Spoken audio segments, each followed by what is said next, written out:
So I'm chatting with a business owner the other day who has run a very successful business for about 15 years. And he was mentioning to me that all of a sudden, out of the blue, he seems to be having cash flow problems.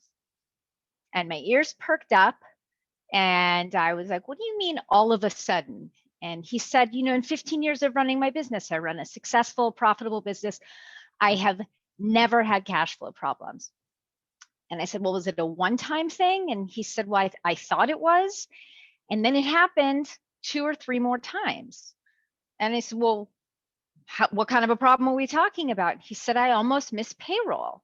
I said, well, that's a big problem. And he said, well, it just snuck up on me. And I said, I bet you it didn't. And I bet if you were looking at your financials the way that I do, they would have been telling you a story along the way, some version of, hey, you're going to have a cash flow problem.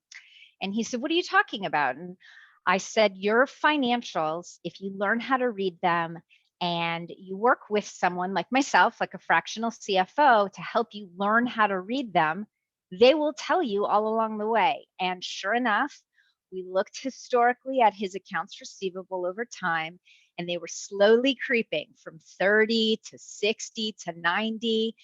And I said, look, they were telling you 6 months ago that you weren't going to get paid. And there was this aha moment. And so I preached to potential clients and business owners that I work with that if you learn how to read your financials, they're literally telling you a story. You don't have to be a numbers whiz. You just have to learn to pick up on the little signals and signs that they're telling you. And some of them will be great signals and some of them will be warning signals. But either way, I will teach you how to read them so that you can know more about the future of your business. So if you want to learn more tips and tricks, check out my blog at iheartebitda.com. That's iheartebitda.com.